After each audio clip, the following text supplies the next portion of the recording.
All right, welcome everybody to Hump Day Hangouts. It is 4 p.m. Eastern, which means it is time for Hump Day Hangouts. This is episode 363. We are one episode away from the 7-year anniversary, so looking forward to that next week. But let's get into it today. First of all, I want to say hello to the guys, and then we are going to answer some questions, which I'm just scrolling through. Looks like we've got a couple complicated questions. Anyways, we'll get to that. So let's say hello first and foremost. So Chris, how are you doing today?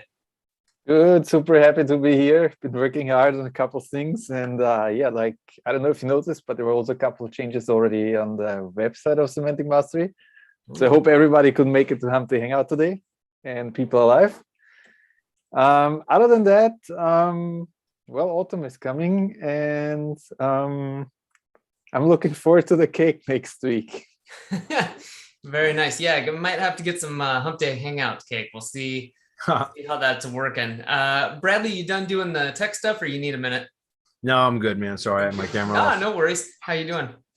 Good, busy. I just telling Chris, I was like, man, Syndication Academy update webinar was today, and I took over that from kind of Marco co-hosting.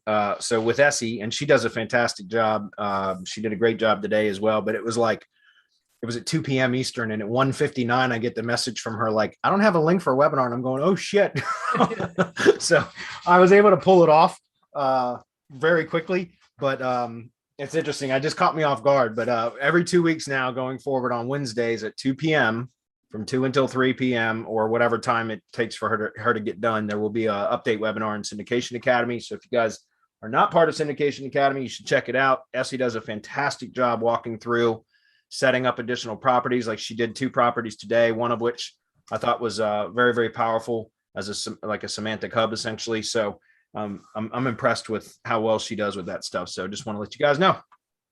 Cool.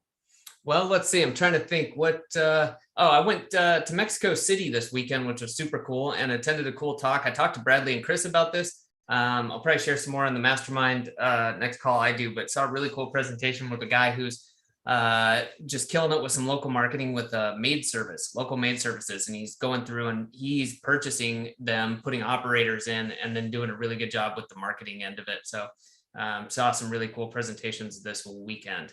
Other than that, I wanted to say we're hosting a webinar tomorrow. I'll paste the link, don't have it handy, but Bradley's going to be sharing some information, and we wanted to chat to you a little bit, show everyone. We've had some questions about the mastermind and wanted to share that. So it's a quick update on some information. And then we wanted to share some information about the mastermind as well. So if that is of interest to you, I highly suggest you sign up. Other than that, is there anything else, guys, we need to touch on before we get into questions?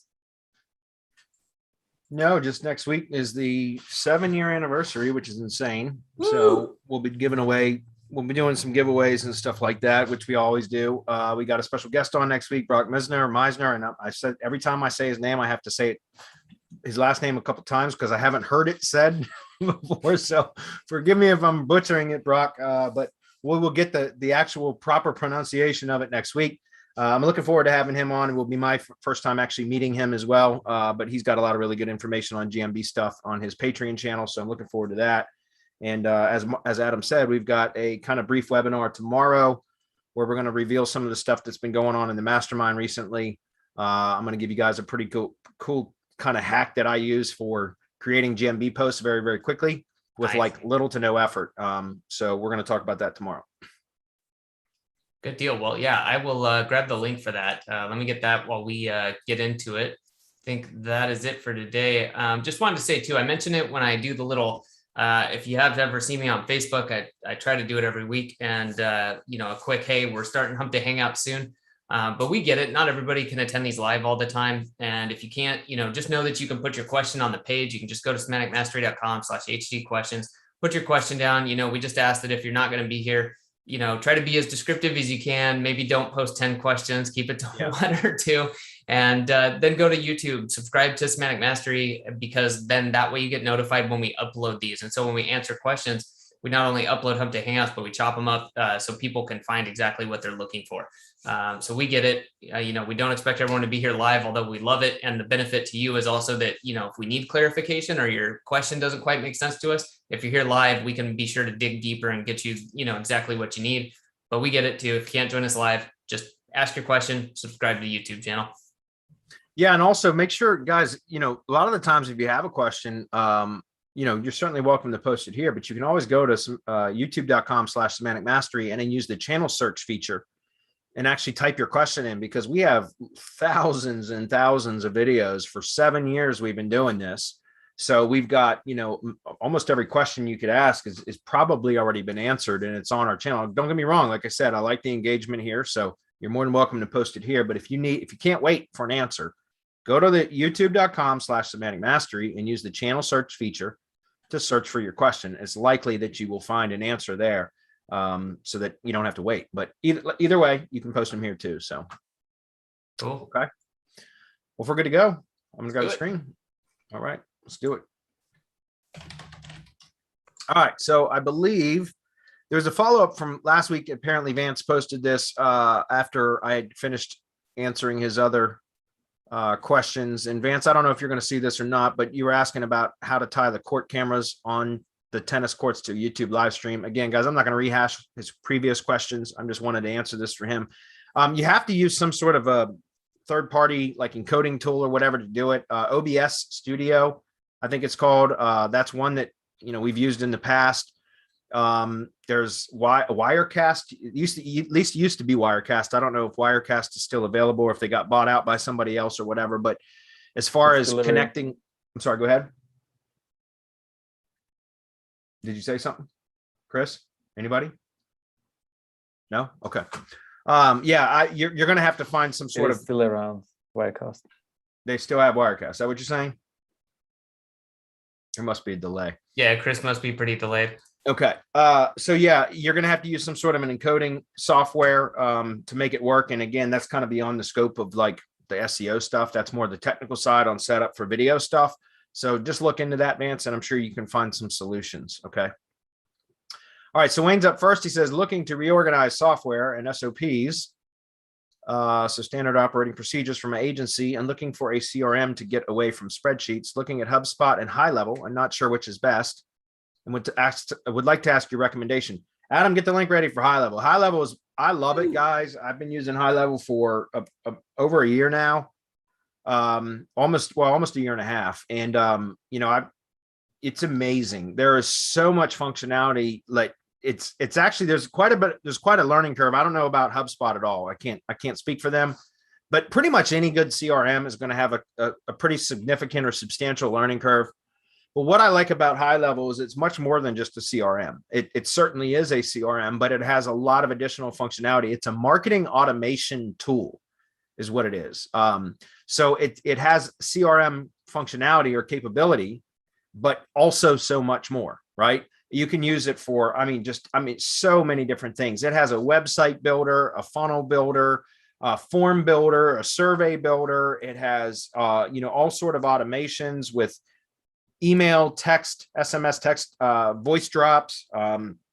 It has, a sales pipeline. It has the CRM, the contact database. And there's just, it has Yext listings built into it. It has, all these different kind of things, like basically funnel analytics are built directly into it as well.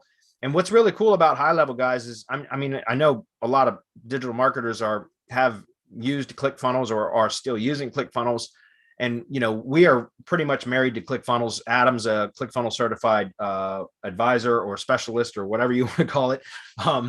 And so sometimes I'll ask, I'm not a designer. I never have been. I'm more the technical type. So, I'll ask Adam right now we're designing a funnel for something that we're going to be launching in a few weeks or a couple of months from now.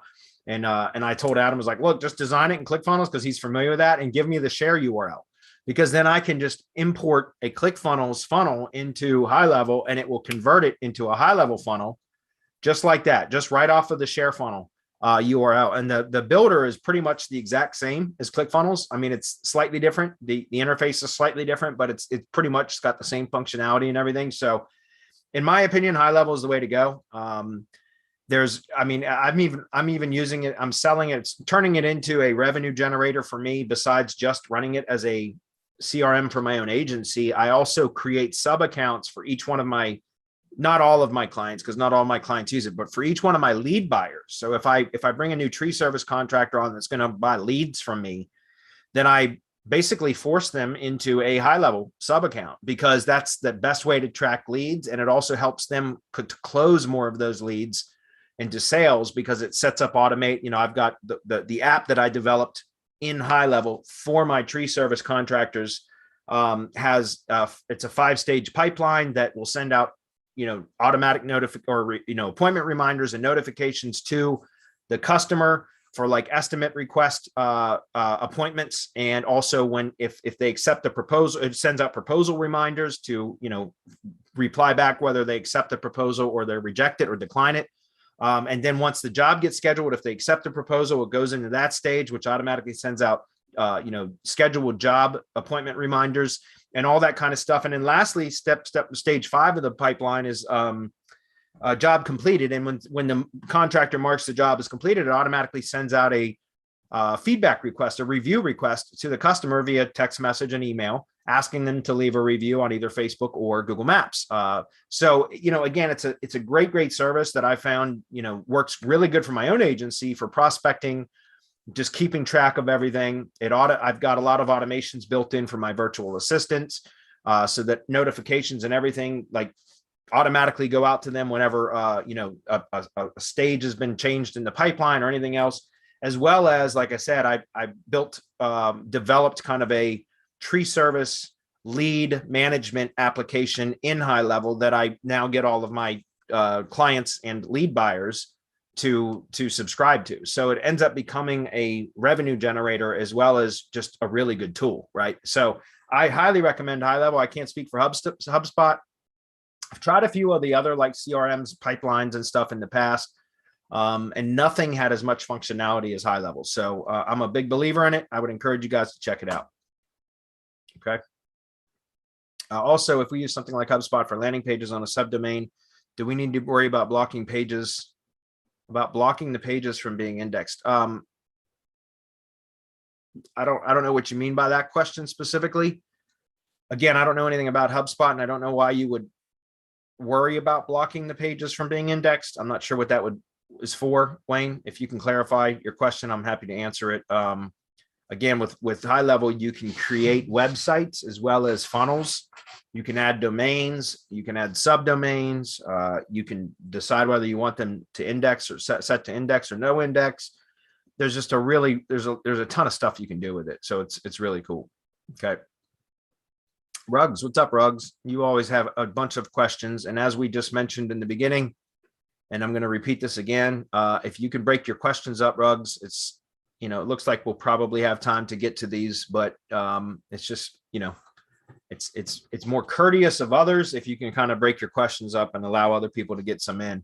But it looks like we should have enough time to cover these. So what would be your improvements or modifications to this proposed process to start a brand new company / entity like an agency for SEO's sake? Number 1, secure a domain name, preferably an established domain, a GMB profile with a physical address that you can keep for a while, and other social profiles.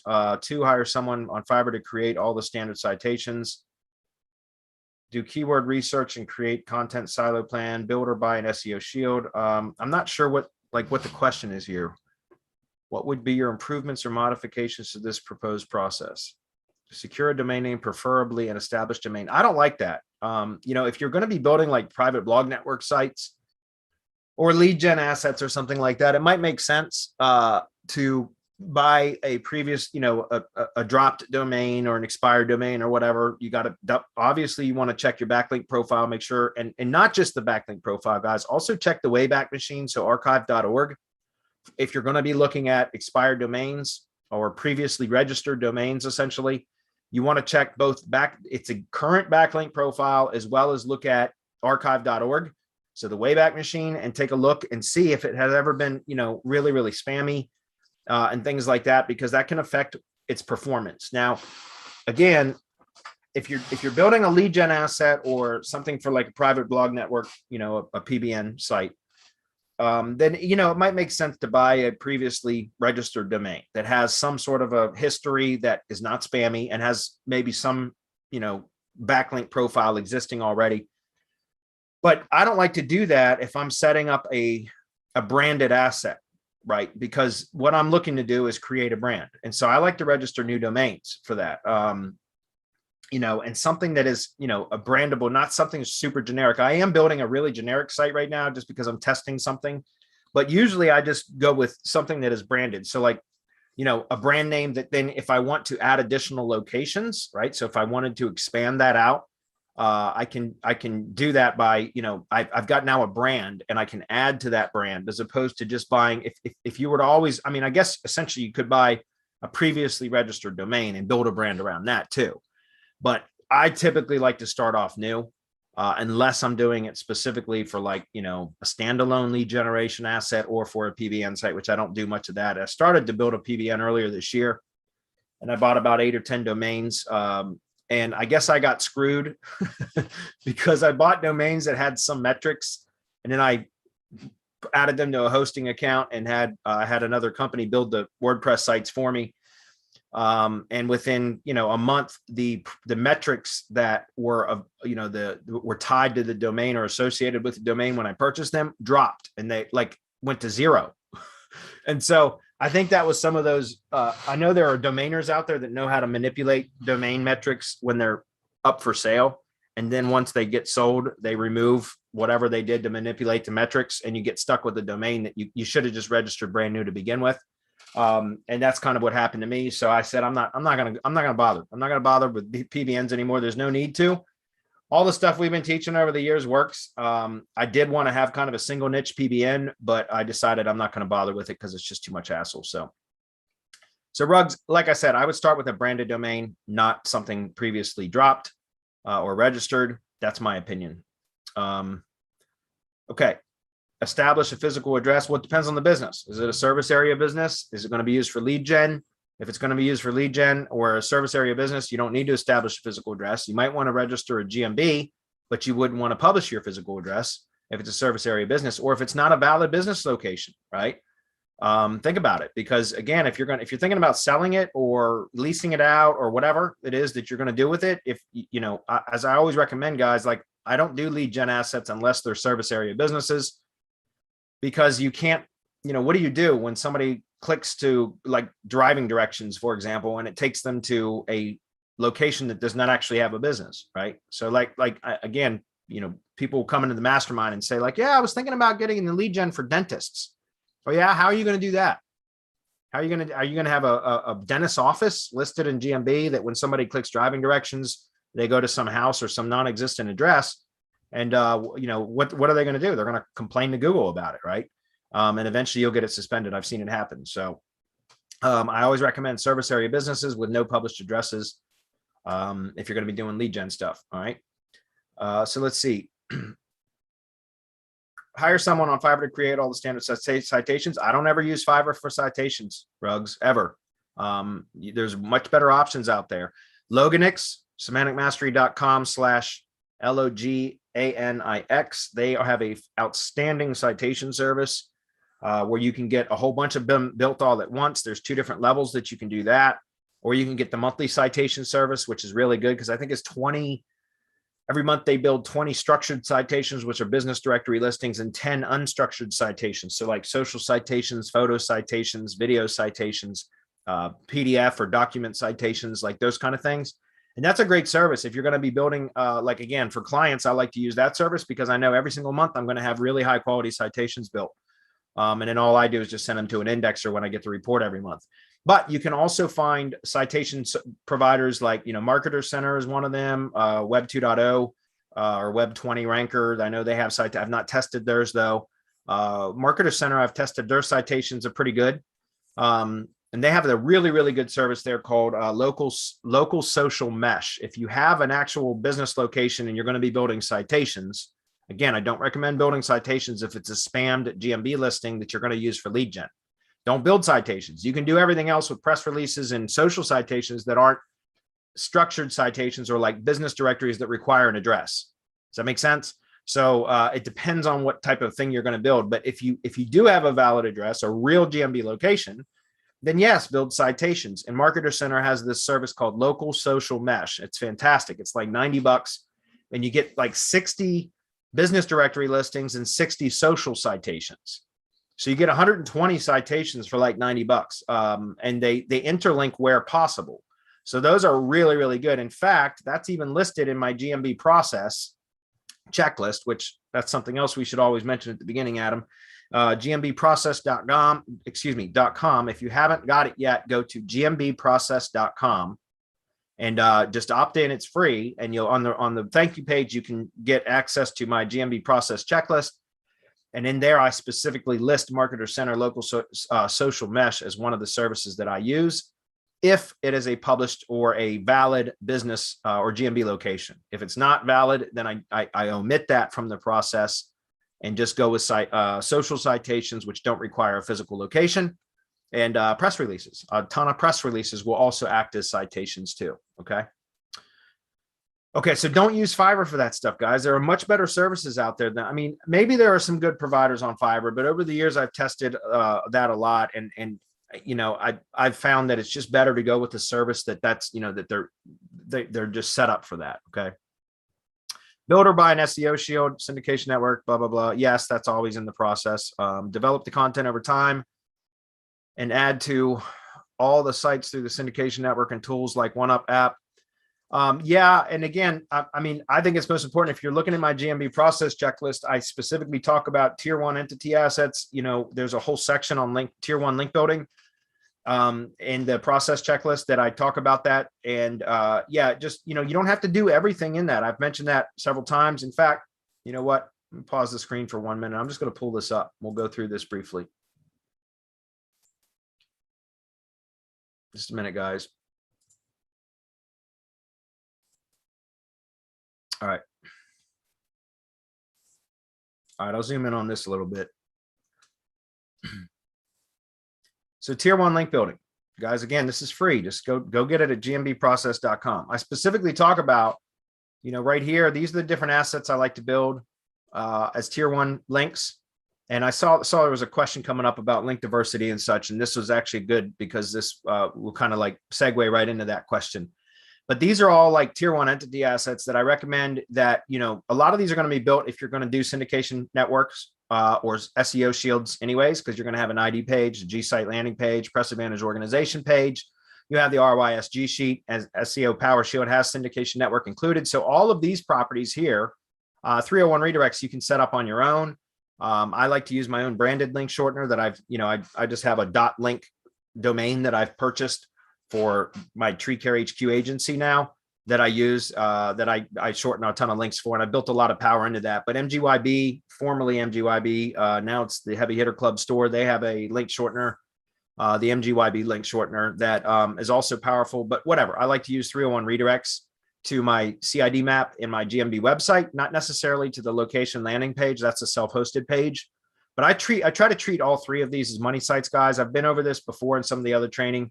But then as far as like tier one entity tuned content, right? So like SEO or entity tuned content, if you take the time to develop some of that content for some of your tier one stuff. Now, remember, all of this stuff is going to be pretty much pre-built, right? With an SEO Shield order.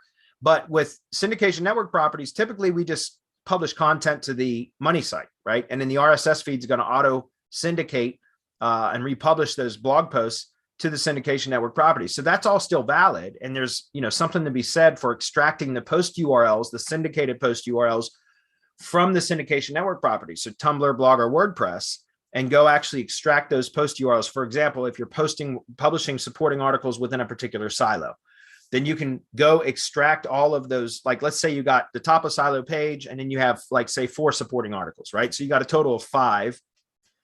Then what you could do is actually go take those, extract those post URLs for that specific silo from WordPress, Blogger, and Tumblr.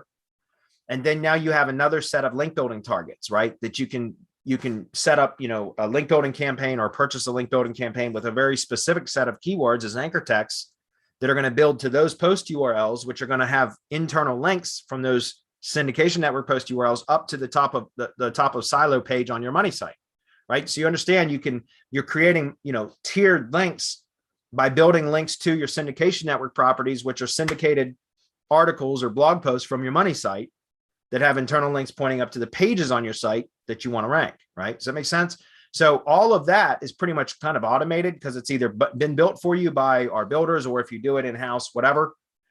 But what I'm saying here is on your syndication network blog properties, so your branded properties, is go actually publish separate and unique articles that have been, well-tuned, well-drafted articles on Tumblr. So log into Tumblr, and not a syndicated post, but log into Tumblr and publish a unique entity-tuned or SEO-tuned blog post on Tumblr, where you can embed your your GMB map. You can embed your GMB website. You can link to your money site with specific anchor text, right? So that you can start to get your anchor text ratios right. Do the same thing in WordPress with a different article, different blog post. Do the same thing in Blogger, right? And then just go find other Web 2.0 properties that you set up as, I recommend you set them up as branded properties. As I mentioned before, local social mesh. If we go in here to entity assets, we're going to scroll down here, local social mesh right there, marketer center. It's $89. I even give you templates here for what you should be submitting when you submit your order. And when you get the order back, you're going to have a lot of these, a lot of different Web 2.0 assets that you can choose from that have been branded because you placed the order and they built it for you. That now you can log. These are just three that I like because I like the builders, like the page builders in them and all that kind of, like the editor essentially in them. But it doesn't have to be these guys. I even mentioned this in the checklist below. I say tuned content, company.site, which is on, it's actually a site that you register that on ecwid.com or equivalent, right? Or strikingly or equivalent, Yola site or equivalent. So it doesn't have to be these three. It's just the three that I particularly like. But I just say or equivalent, Web 2.0 type of site that you can publish tier 1 entity tuned content on. And now those become your tier 1 assets that are, well optimized assets that you have very strict control over the anchor text ratios that are pointing to your location landing page, your money site essentially, or your GMB website or your CID map URL, right? So I like to try to treat all three of those as kind of like money sites now. So I manipulate anchor text ratios at this level. And that's all I try to do. And again, I've taught this in the mastermind and in some other venues as well. If you guys want full training on like anchor text ratios and everything else, you have to come join the mastermind. It's as simple as that. But I give you specifically everything that I talk about right in here so that you can just follow this checklist, this process. And as I'm saying, you don't need to complete everything on here, guys. Like unless you're in a really competitive area or location, in a competitive industry. And even in a competitive industry, it varies by location, right? The level of competition varies by location. Sometimes you'll be in a competitive industry, but you're in a non-competitive area, right? Where there's not a lot of competitors in that particular area. So it's a lot easier to rank at GMB, right? So what I'm saying is this is everything that can be done that I've used. I've applied this to just over 20 different GMBs now, this entire process, or started to apply the entire process and been able to rank those GMBs into the 3-pack within 90 days by following this process. Every single time it's worked. Sometimes in more competitive areas, I have to do everything. But for the vast majority of stuff that I do, I at some point as I'm building out tier 1 and I start to power up tier 1 assets as they become built. So in other words, I build tier 2 link building to the tier 1 assets as the tier 1 assets get built. And so it's not that all of this has to be completed every time. During the process of, completing, this should be completed, module 1, module 2, GMB post silos. Again, I've talked about this in multiple venues, but I do a GMB push silo for each one of the assets that I'm trying to push, which would be the location landing page, if there is one. A lot of GMB stuff that I do now doesn't even have a self-hosted website anymore. It's just the GMB website. But if it does have a location landing page, then I do a GMB push silo to the landing page, a GMB push silo to the GMB website, and a GMB push silo to the CID map URL, right? So I do 3 push silos, and then we just start link building to those silos, the post URLs from the silo, and embeds plus link building to those, right? And so what I'm saying is, as I go through this process and I start to build out, so these 3 get completed. The first 3 modules 100% get completed on every project. But then when it comes to link building, starting in module 4 here, all we do is start building out these assets again, as I'm just talked about here in this diagram, as well as it's listed down here, right? And as these get built, tier 2 link building starts to power those assets up. And so as we start working our way through the checklist, we'll start to see significant movement in maps. That, and we also do proximity push, which is click-through manipulation, using either a CT bot like Viper Tools, or Google Ads, or what I do is a combination of both Google Ads and a CTR manipulation tool such as Viper Tools, if that makes sense.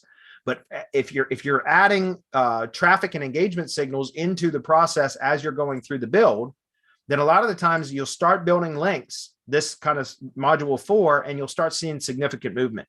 And what's great about that is you can get your desired result without having to complete everything, which means you have stuff left in reserve. And in the event that you start to slip in rankings and you need to push it again, or just to maintain your rankings over time, right? Which again, just boils down to, even if you're in a competitive industry, it's just a matter of, in fact, once you get all the tier 1 stuff built, it's really more about tier 2 link building, continuously powering up your tier 1 assets with your tier 2 link building strategy. And this is my strategy right here that I use to determine how I'm going to build tier 2 links. I get my search, my anchor text, the list of terms or search queries that I'm going to be using as anchor text. I get that from Search Console, right? And that's what I use specifically to build links to my tier 1 assets, are the search queries that Search Console provides. And if it's if it's for a project that does not have a self-hosted website, so there's no location landing page, it's just the GMB website. Well, fortunately, I'm in the same industry that I work with primarily just one industry now, which is tree service contractors. So I already have a ton of data from other projects that have Search Console properties. So I have already a big long list of search queries that people are actually searching for, if that makes sense. Okay. So moving on. Yes, you're always going to expand the drive stack to match any silos on your site, or if you're adding additional locations to your site, you also want to add a location shield or an expansion for each location as well. So however many silos you have on your site and however many locations, you can order either a location shield to expand for each location or an RYS expansion for each one of those, and it does the same. Okay. So anyways, again, go get the process checklist, guys, and go through that. Specifically, if you're doing GMB stuff, like, this is my version specifically of the Battleplan that I use, because all I do is GMB stuff, really. You know what I mean? So hopefully that makes sense. All right, next, Dave says, I have a website that I would like to change the copy on the first page completely. Is that a bad idea? No, it's not. I mean, you probably see some dancing, but if you don't have the desired results, change that shit, right? Go optimize it, draft the content, tune it, use a tool like Surfer SEO or onpage.ai, I believe it is, or inlinks. Inlinks a little bit more advanced though. But there's a number of tools out there. Outranking.io. I love that tool. I freaking love that tool. But yeah, just go, optimize, draft something new and make sure it's well tuned. It will compete with the other pages that are ranked for the search term that you're trying to rank for. You want to be competitive, and there are a number of tools out there that will do that will, help you to analyze the content based upon what your top competitors are ranking and what their content looks like. And it can help you to tune your content to be competitive. Like I said, you will probably, almost assuredly, you're going to see some dancing occur whenever you do that. But it should, if it's a much better article and it's tuned well, then once the dancing is done, it should, end up in a better position than what your current state is, if that makes sense. I also want to switch hosting. Will I lose all the backlinks to the site? No, not at all. The backlinks are built to the URL, the web address, right? Not to the IP. I mean, I guess some people could build links to an IP, but so Dave, yeah, no, your web address will stay the same, even if you change hosts, right? What will change is your IP. The location of your server, the IP itself will change, but the web address will not. So no, you will not lose those backlinks. Okay. And I found something really interesting, and I'm testing. I run an accountability group every 2 weeks called Build with Bradley. It's for people doing like mass page stuff. I'm using MagicPage plugin, and I've got 2 projects that I've set up specifically for that group that I eventually will be building MagicPage. We'll be adding MagicPage to, but for whatever reason, both of those sites are hosted on the same server, and neither one of them are indexing. Like, and I haven't even done any of the mass page stuff yet. Like, I just built a traditional WordPress site with really well optimized content, very simple site, only 2 pages. Well, it's all the standard pages, but the home page, and then there's one content page, which will be the services page for anybody that's doing MagicPage stuff. That will become the MagicPage, but it's just the services page. And yet I can't get anything other than the homepage indexed. And it's been almost a month now. And I have submitted them multiple times to Search Console. And so one of the members last week mentioned, what do you think it could be a bad IP? Like it's called a bad neighborhood, right? And I said, well, that's one thing I have not tested. So I actually just transferred one of the 2 sites, because they're both experiencing the same issue with they're not indexing. The root domain is indexed, the homepage. But the inner page, which is really so the services page, which is really where all the optimized content is, that should be the page that really indexes, is I can't get it to index on either one of the sites. So I just yesterday set up a separate hosting account and I migrated one of those sites. I just finished the migration this morning. So I'm hoping to see if perhaps if now it will index because the IP changed. It won't happen overnight, but within the next few days, then I'll know that it's a bad IP that it was hosted on. So anyways, just that's something, that is certainly a factor. It's something I didn't even consider until one of the members of my group mentioned it. But yeah, if you're on an IP that's been flagged as having a ton of spammy sites and a shared IP, that's, can happen, right? Because you don't have control over the other people that are also assigned that have websites that are on the same IP. So if you're on a shared hosting account, there's going to be other websites on the same IP that you have, and you can't control what they're doing. So if there's a bunch of spammy sites and that IP gets blacklisted or flagged or whatever, then it will put you at a disadvantage, like a handicap, essentially right off the bat. And so that's something that I'm glad that, one of the members of my group mentioned to, because I'm testing that right now, testing to see if that, trying to isolate the trouble, and that might be it. We'll find out. Eddie's up. Eddie says, does the concept of backlink diversity? Okay, so this is what I was talking about. Does the concept of backlink diversity matter for link building through the SEO Shield, or just spam away? Long story short, I'm concerned hitting the SEO Shield with the same MGYB heavy hitter backlink packages over and over will fatigue or won't drive the power I need. How often can I hit the Shield with those links? Well, the good thing is Dedia, who manages all that, he constantly is updating and building new, scraping new link building lists. So creating new lists, as well as he has aged and themed accounts that he's been building for years. I'm sure he's probably got well over 1 million or 2 million sites now. I'm not kidding, because he's been doing this for, 10 years. And he's been building networks and link building networks for years. So I wouldn't worry about that, Eddie.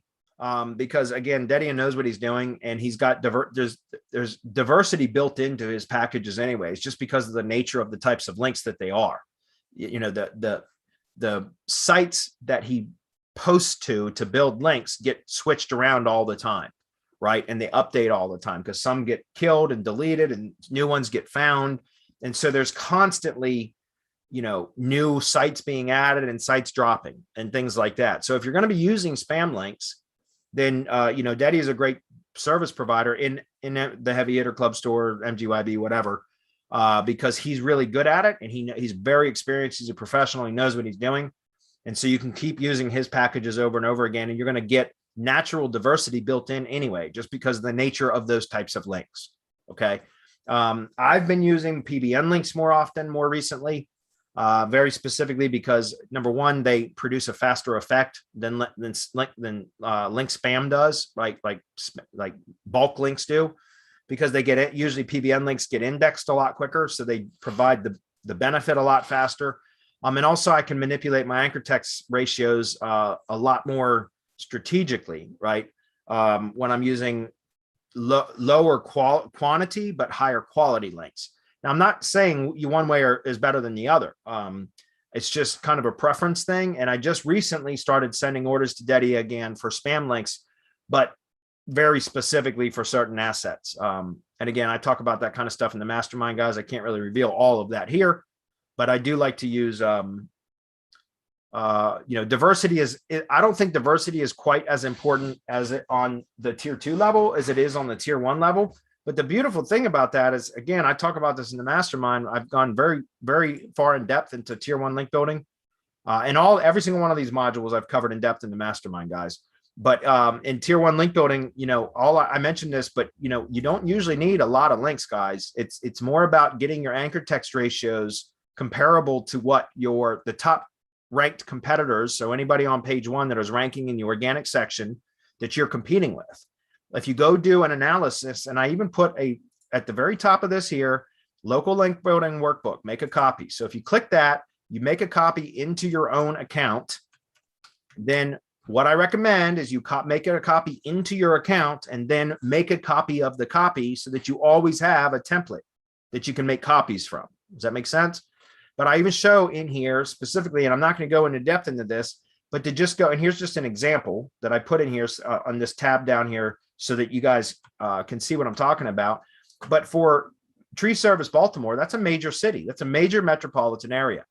So and the reason I used that was to just show you guys that like the average number of backlinks to the top ranked organic competitors, not including directory sites. Directory sites are not included in this because that's comparing apples and oranges. All I'm trying to compete with when I'm trying to rank a local business website are other local business websites. Okay. So I look at the backlink metrics from the top, any of the other local business type websites, not directory sites, but local business sites that are ranked on page 1. And I go I use Majestic as my backlink analysis tool. I always liked Majestic the best. And I also like Majestic because it filters out a bunch of spammy links that are really insignificant. It only shows you the links that are really passing any juice. And so it filters out all the noise, and it literally has a noise filter on it. So what I look at is referring domains. And as I'm showing a major metropolitan area here, the average number of backlinks or referring domains really is 17, right? Think about that. Like in this case, at the time that I recorded or prepared this document, Davy.com, which is a big company, they were ranked in the number 3 organic position for this keyword, Tree Service Baltimore, with 7 backlinks, guys. So my point is, it's not necessarily the number of links or the diversity. It's just getting your anchor text ratios close to what the top ranked competitors are. It doesn't have to be exact, just get it in range, right? And so once you get your anchor text ratio right, or close to what the top ranked competitors are, the average of the top ranked competitors is kind of like a median, a range. Once you get it into that, then you just power up those tier 1 links, right? Yes. So that's all about tier 2 link building and creating a massive power, pushing massive power into your number of links. So the reason I show you this is because if we take a look at this, like I said, the average number of backlinks for the top ranked competitors on page 1 for a keyword in a major metropolitan area is 17. Well, doesn't that make our job a lot easier if we know? And again, the quantity of links isn't really what matters here. It's the anchor text ratios, right? So if I can do 12 links and get my anchor text ratios somewhere in this neighborhood that we're showing right here, then all I need to do is really power up those 12 links, and I can continuously power those up. And then I don't need to worry about any more tier 1 links to the money site, right? So I don't have to worry about getting spammy. I don't have to worry about over optimizing backlink profile to my money site. Does that make sense? So it's very, very powerful. All right. So as far as that, like I said, I wouldn't worry about using, if you're going to be using like, one of the things, if you go to like Fiverr, for example, and you buy like GSA links and stuff that people are using specific templates, those templates might get used over and over and over again. So that they have a diminishing return for sure.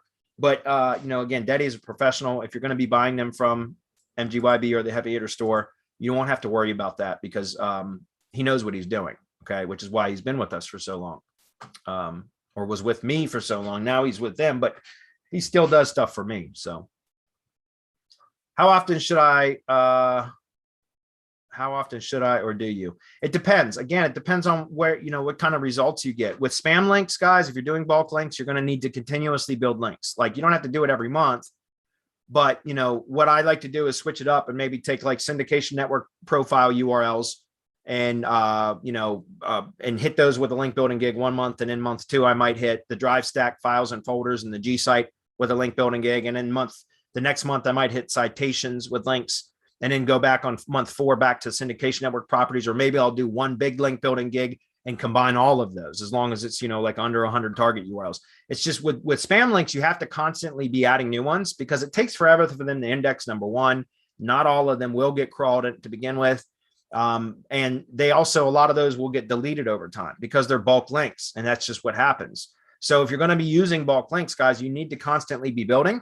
Again, you can do it in cycles or in stages, but you always want to be powering up your tier 1 assets. It's part of the reason, again, that I kind of like to use a combination of both, because with PBN links, a lot of the times those aren't going to go away. They're going to stay, and they're going to continuously provide power. The other thing is, you know, guys, links will atrophy over time. In other words, if you're not getting any activity on the links that you're building that are pointing to your target properties, if there's no activity over time, Google starts to deprecate its effectiveness, right? The strength of that link to eventually where it goes to 0. Like, in other words, it just is deprecated, or it's not given any credit, right? It loses any value unless there is activity on that link. Now, if it's a particularly powerful link, I think they still atrophy, but probably the rate at which it atrophies is probably a lot slower. If it's an insignificant link to begin with, and that never gets any activity, so never any click through, then it gets discredited right off the bat, or it loses value very, very quickly, right? So that's another reason why I like to use PBN type links or more powerful links on as tier 2 links, is because I can use a CTR, a click-through rate manipulation tool like Viper Tools, for example, to send a few clicks per month to a link, right? So through a PBN link that's already a bit more powerful as far as metrics wise, right? Has more SEO, like link equity, more SEO power than a bulk links. But not only that, but I can send CTR tool traffic to that link to click through to my target, which keeps that link active and helps to keep it from atrophying, right? So that's something else, another reason. But again, there's a place for both of those, right? For example, you could use PBN links as tier 2 links to power up tier 1 assets, and then build spam links to your tier 2 PBN links, right? To power those up even more. And then you send traffic through your tier 2 link to your tier 1 asset, and then even direct it from a tier 1 asset to your money site. Now you've done like a 1-2 punch, and you're also keeping your links active by sending traffic through them, right? Okay, I'm thinking about doing this once a quarter. I run small niche websites, lucky to see 3,000 to 5,000 visitors a month, trying to consistently power them up. Yeah, if you know your industry, then yeah, you could do that. You could probably do it once every 3 months. You might want to do smaller link packages every 6 weeks then, right? Which would cut 3 months in half. That way you're constantly building, because some are going to get eliminated and new ones, and it takes forever for them to index, but you might want to do that, like smaller link packages every 6 weeks as opposed to one every 3 months. Okay. Or switch it up, do a spam link package, a bulk link package every 3 months. And then, every 6 weeks in between, you build a handful of PBN style links, right? Which there's a ton of providers for that too, guys. Like you can go to legit.com, and there's a lot of really good providers there that have, good link packages there that you can use for tier 2 links. There's just a number of providers for that. All right.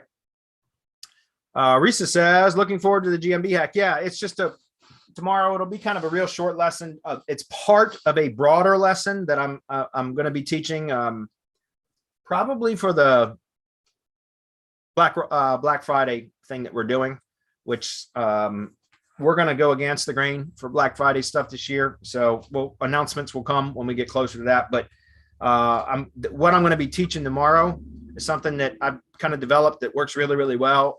We've talked about it in the mastermind, but I'm going to teach one component of it tomorrow, which is the GMB, like how to create posts that, very, very quickly and easily. And then that's, part of a broader kind of topic that I'm going to be covering for our Black Friday training special that we're going to be doing. So Risa says, do you cover schema for all the satellite properties in Syndication Academy? No, that's not something that would be covered in Syndication Academy. That would either be covered in the mastermind or with our former partner, Marco and Rob, who are at the Heavy Hitter Club.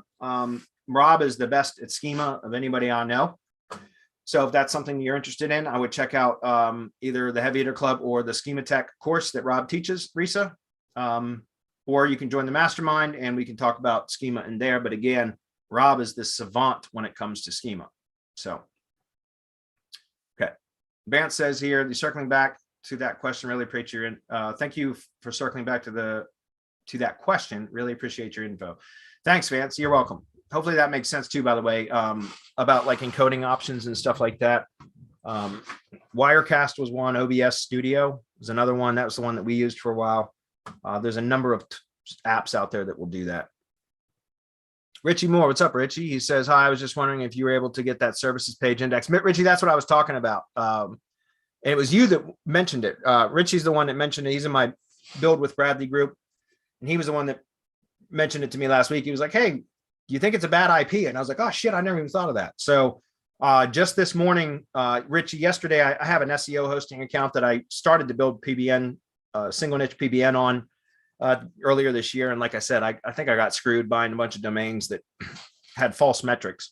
So I still have a number of open, unique C-class IPs. Actually, I got B-class IPs in that SEO hosting account. So I set up a brand new cPanel and IP and all of that. And just finished the migration for that site we were looking at last week, Richie. I just finished the migration this morning. So nothing has occurred yet, but I did get the GMB set up for that, Richie.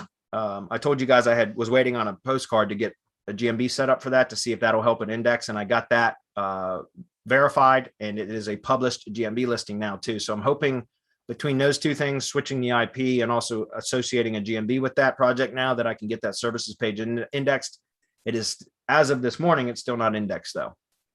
But I'll see you next week, Richie, and I'll have some updates about that as well during the for the next Build with Bradley group. Vance says, hey, gents, I have AM 2 hops out from my, I don't know what that means. I have if I am 2 hops out, I think you just added a word in there. Oh, okay. If I am 2 hops, okay, thank you.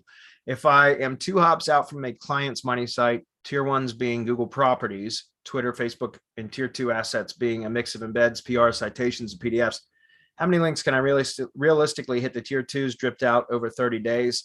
In my opinion, to hit the tier 2s, shit, you can kitchen sink spam that. Like, I mean, I don't think I've never cared about that. When you get, you're talking about building tier 3 links to tier 2 assets. In that case, you can just go as aggressive as you want, like go ape shit. I mean, I'm not kidding. You can go ape shit with that because it's that far out, right? And you can go real spammy too. I mean, again, I know, Marco and Rob did a lot of like massive spam tests with some of even the nastiest type of spam you can think of. And to the SEO Shield, I never had any problems. So think what can happen if you use better links, right? That's kind of what the concept of that is. But yeah, if you're building tier 3 links to tier 2 assets, as far as I'm concerned, you can go just as aggressive as you want. And same kind of really with tier 2 links to your tier 1 assets, really. As I mentioned in here, guys, I like to use kind of more PBN style links to power up my tier 1 assets. And so I don't, have to be so aggressive in the number of links that I build or the speed or whatever. But I know I've done it many times over the past where I've just really hammered away at these tier 1 assets with spam links and never had any issues. Adam, were you going to say something? Nope. Sorry. I forgot I was unmuted and was scrolling around on something. What other tier 2 properties would you recommend, and how do you recommend to run tier 1s through high DA shorteners to generate more links? Thank you in advance. Well, again, MGYB had a link shortener. I'm assuming it's still under MGYB/S, which was the shortener. I don't know. They might have moved it under the Heavy Hitter Club, but I can't imagine why, because it was really powered up. But I've been using my own. So I've got my agency is TreeCare HQ. So I bought tchq.link, which is I use that just as a link shortener, and I put Pretty Links on it. So Pretty Links Pro, it's a great plugin. And I use that for creating my own. But again, that's just because I have a specific brand and I only deal with tree service contractors. So it made sense to create my own. So you can either use another link shortener, or you can create your own that you can power up over time. It takes time. but you can power up your own that way as well. So I would recommend that you do that. What other tier 2 properties would you recommend? Well, again, I mentioned, you know, as far as tier, I don't spend time building tier 2 properties. Like I'm either going to buy spam links, right? So they're going to just create posts on other that are become on other properties that become tier 2 links to my tier 1 assets. I don't spend any time building tier 2 assets. I spend my time on the money site, the GMB website, and the CID map. And then I spend time on these right here. That's it. That's all that needs to be done. Now, if you still need additional links or to try to get your anchor text ratios right, which is, again, I teach this in the mastermind, then you can keep adding additional web 2s out here. Why I like using web 2s is because I have control over those assets, right? So I can create really well-tuned content on any one of those assets, and then I can really power up those web 2 on branded assets too. And then I can power those up with tier 2 links. But I don't build tier 2 assets, if that makes sense. I'm either going to buy PBN links and power up my tier 1 assets with PBN links that are higher powered links, or I'm going to have spam links built to my tier 1 assets. And I'm not going to build those properties either, those tier 2 properties. That's going to be done through whatever link building service I'm using, typically Dedia, right? So hopefully that makes sense. And yeah, and like I said, guys, if you end up going, if you try this out, okay, local social mesh. Also, Marketer Center has another service called, if you're not doing something local and you needed just backlinks, they have what they call social foundations, which is a really good service as well, because it's like just social properties that they build with interlink. That some of them, they have different packages, but some of them are interlinkables, which means you can link to other assets and you start making those associations between entity assets, which is really important. And then you can power those up, right? And so again, you know, I recommend just going through a service like this to order those so that you get them all built for you in an efficient way. It's economical as well. And then you have a bunch that you can go through and determine which ones you like. Run them through a do follow, no follow tester, right? To figure out which ones give do follow links. And then those become your best targets for tier 2 links, right? Or tier 3 links. Because now you have all of, you know which ones are do follow. Also pick ones that, you know, out of those that get built for you that have stuff that it's easy to edit, right? Because then you can always go in and add additional content if needed, right? So that's my suggestion. Vance says, can you recommend a good source for tier 2 BN links since there is so much trash out there? Yeah, the 2 that I like, there are a lot of really good providers on Legit, guys. And if you subscribe to Legit, which I think if you just create an account, you'll get notifications. You will get emails at least once a week with different providers that will provide discount coupons for their service. And so a lot of the times I will just look at whatever the most recent email is with coupon codes at PBN style link providers. And then I'll just go buy a package from them. And I've tested a bunch. I mean, I really don't have any one particular favorite in here because like I said, I usually go with whatever I can find a good coupon from, and they send you coupon codes via email all the time. So this is a great service. One that I've been using. I mean, because like I said, you can get some really good stuff, especially for tier 2 links to your tier 1 assets. And then another one that I've been using, I found really good results with is rankclub.io. The tier 2 link service right here. Okay. I've used this service. I also use their tier 1 link service in some cases, but I've used this service right here, and it's a really good service as well. All right, we're almost out of time, guys. David says, I can't believe you guys have been doing this 7 years. I started to build an agency around that time. I remember how you've been very instrumental in my current development. I have to think of a good question. Oh, that's awesome, David. Well, thank you for sharing that. He says, I think I have one. In your experience, even though I know better, just asking for a solidity factor. I've been under the school of Google only remembers the last property it crawled through, meaning tier 3 to tier 2. Google will make its summary judgment on how to treat this tier 2 link based on my tier 3 and not considering what's linking to tier 3. Some school of thought states that Google remembers 2 or 3 tiers deep, but I haven't seen that as a case in any of my work. Is that the same for you? Yeah, I mean, we do tiered link building to help power up the links closest to your target property. Does that make sense? So again, that's why I like to build my tier 1 assets, well-tuned content, which is right in my checklist, because I found that if you treat your tier 1 links as if it's money site content, then it's a much more powerful and relevant link. And then that's why I said and to your point, David, that's why I don't really care about tier 2 links. And I don't, because I power up those tier 1 assets as much as possible, because I think that's kind of what you're stating here, is because I don't think it's as necessary to go out and build maybe not yet, but maybe in the future it will be, where maybe we'll have to start treating tier 2 links as we would treat tier 1 links, as I'm treating money site content, right? That might be the case, but as it stands right now in my own testing, I haven't seen that. I have seen if you treat tier 1 links like money site content, and you do, spend time tuning it and all that other stuff, then you can hammer your tier 1 links to power them up. And that works really, really well. But I don't know, I haven't tested going out to tier 2 and building well-tuned assets. It might work better, but it just seems like an enormous amount of work. And I'm not ready to cross that bridge until I have to, if that makes sense. So I think I'm agreeing with what you're stating here, David, if that helps. Okay. Looks like one last question, Richie. We're at the 5 o'clock mark, but I'm not going to cut it off with only one question. He says, do you have a decent hosting for SEO, AKA plans? Yeah, the one that I'm using, it's called, they just rebranded. I don't know if that's done yet, but it's called Smart SEO Host. Yeah, right there. smartseohosting.com. I almost went into my dashboard. This is the one that I'm using. They have some really good services. I've got the Class B right here, USA service. So you can get, this is what I've got. And I think I've got 12 domains or 12 IPs. So it's not that much. I pay on a yearly basis. I think I paid, and I got it when it was on sale, and it looks like they got a sale anyways, probably for the first year. But I think I paid like $400, like $389 or something like that for, I believe it's 12 IPs on Class B IPs. So this is exactly what I've been buying. And look, so 30 pre, I think this is bullshit, because when I bought this like 8 months ago, it was the same kind of timer. So I think that's just a marketing thing, but a scarcity tactic. But this is the one I'm using, and I kind of like it. They give you a lot of functionality with their WHM, so you can go in and create your own cPanels and assign your own name servers and all kinds of stuff. And you can change your PHP settings and all that kind of stuff. So so far I like it.